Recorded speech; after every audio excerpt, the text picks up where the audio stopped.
All right, everybody, welcome back to the show. Our guest tonight is an Emmy Award-winning news anchor who can regularly be seen on NBC 10. We're thrilled that he's here with us tonight. Ladies and gentlemen, please welcome to Wicked Late, Dan Jaehnig. Dan, how are you, sir? Hey, welcome aboard. It's good to be here. You're welcoming me to my show. Well, I want to make sure you feel welcome. Well, I appreciate All that. of you feel welcome. Sometimes I don't know what's going on, so I do appreciate that. So good to have you here. Thank you. I have many, many questions about the life of a news anchor / reporter, because I know you do a little bit of I hope you're not both. disappointed. No, I'm sure I won't be. If the answers are any relation to the way you're dressed, I'm not going to be disappointed at all, because I'm very impressed with what I see. I'm glad you can borrow the tie anytime you want. Oh, tremendous. I'll hold you to that. Well, talk to me a little bit about your upbringing, how you get into news, where you're from. Tell us a little bit about the man, the myth, the legend, story, Dan right? Jaehnig. I know about the legend. Well, I grew up in Quincy, Massachusetts, the youngest of 7 brothers. Alrighty. So I've had my share of fights. I was going to say. And then I always wanted to be in TV news, or dabbled with thinking about running for office, and then went into TV news. And as corny as it sounds, it's kind of make a difference. I wanted to do stories that kind of help people. That doesn't always happen, but we did that best. And then I actually got my start, kind of like what you're doing right here, at community access. Sure. So I have great respect for what you do and what for people here do. I volunteered and did everything from the debates, the council debates, city council meetings, and then I think it was in the 7th grade I got a show called Kids Magazine. Now you were doing, this is what I love, you were doing your own show at age 12, 13, whatever it was. Pretty young. That must have been pretty exciting as a young kid. Sure. You know what it's like when you think about it and you see it on TV and then you actually do it. It's so great, Well, I've been doing this since I was 6. People don't really know that. I know. Really? I have not aged well. I know. Which was 3 years ago. I don't know what's going on, Dan. It's a hormonal imbalance. It's okay. You look good. Whatever you're doing.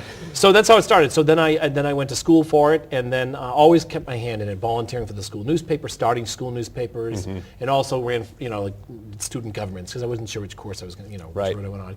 And then got my first start after an internship in college at the old Channel 56 News in Boston. As WLVI? Yep, WLVI, and worked there for a bit, and then got my first full-time assignment editor job at Channel 12 here in East Providence. Now that's a tough gig, assignment editor. Now is that the person who tells everybody where to go, what to do?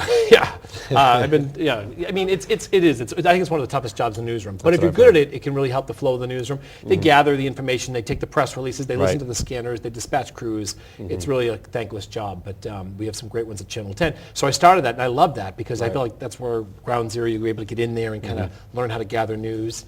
And then from there, I got my first on-air job in Springfield.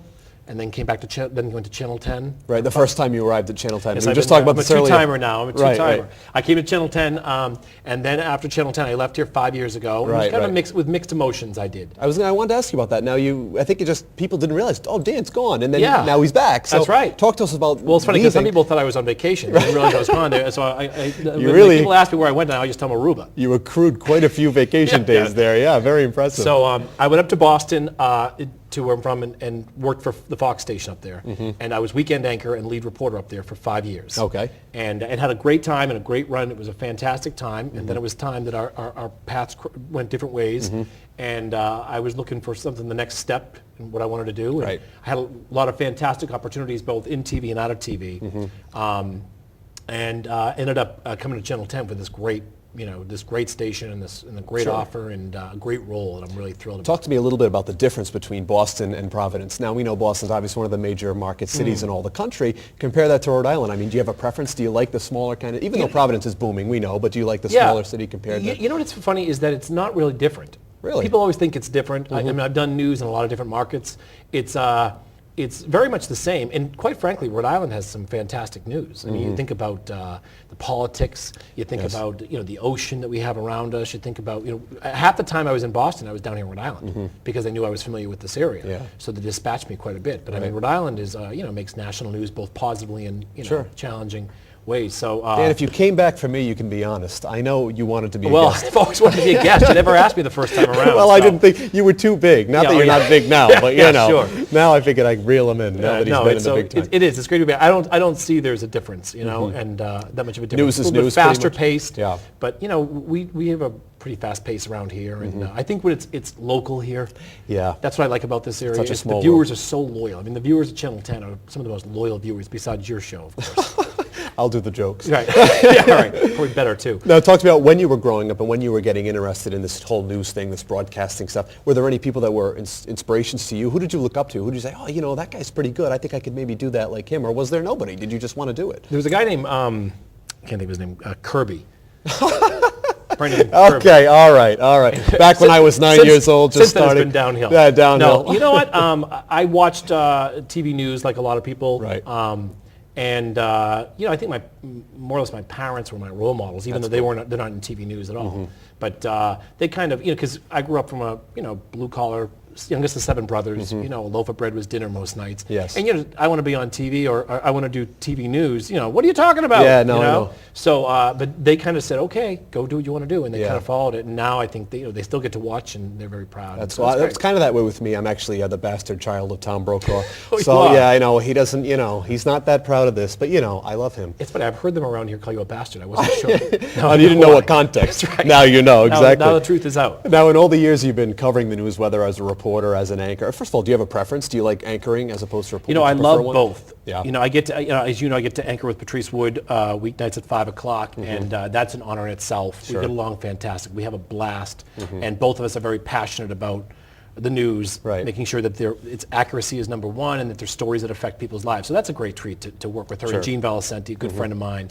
So that's fun. I do love to be out, though, in the middle of a story. And anyone who knows me knows that. And I think what you're going to see at Channel 10 is a lot of the big stories I'll be anchoring from the field. Okay, yeah, we're going to kind of take that on the road a little bit and get in people's communities. But I love being out there because I think you get to meet people. Yeah. And you get to see people. And what about the instances when you have a question for somebody and the door slams in your face? I mean, do you like that as a reporter? Do you feel, hey, that goes with the territory? I mean, what is that? Yeah, like? that's a delicate issue because sometimes you have to knock on people's doors, and it can be challenging. Here's how I see it. It's pretty simple, and that is, it's our job to get every side of the story, and it's my job to at least offer a person the opportunity to speak. Sure. And if we're not able to reach them through phone, email, whatever, then I have to go to their homes and knock on the doors. And oftentimes they open the door and let us in. I'll tell you that. That must be nice for you because we're offering them a platform to tell their side of the story. Sure. Otherwise, it doesn't get told. Yeah. So that's why, and there's circumstances where it's very challenging for myself and all my colleagues. But I put that in my mind, and that goes with the territory. Yeah. So.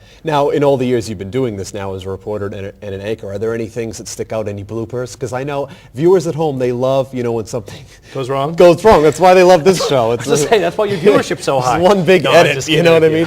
I know. In all the thank you.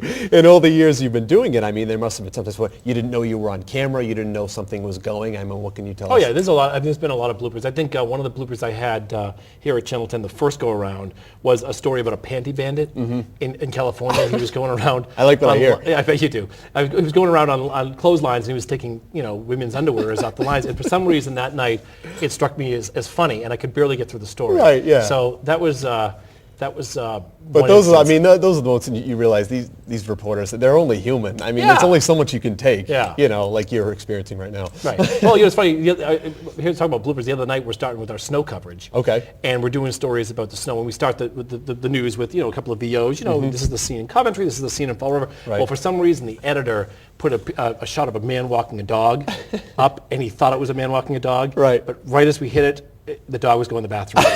You can't write that so kind as soon of as we stuff. come on the air, instead of reading what we were supposed to, Patrice and I are human, so we were laughing. And I think everywhere I've gone since then, people said, oh, we fell off the couch that day laughing because, it was human. Sure, so. those are the moments you can't write. Yeah, and we as viewers live for them. Yeah, and I don't know about you, but if something gets me, I cannot. Oh, I'm the worst too. And I've been like that since I was a kid, whether I'm in church or wherever I am. It's horrible. Yeah, it's awful.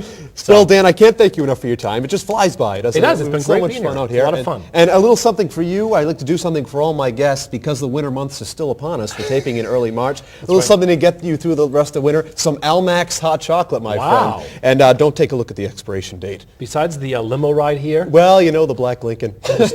In the studio with the 3 trees. Let's keep it down, all right? People don't need to know what really goes on here, Dan. No, this is nice. Thank you very much. You take that home and enjoy it. Thank you so much. Thanks for having me. Dan Jaehnig, everybody, from NBC 10. We'll be right back after this.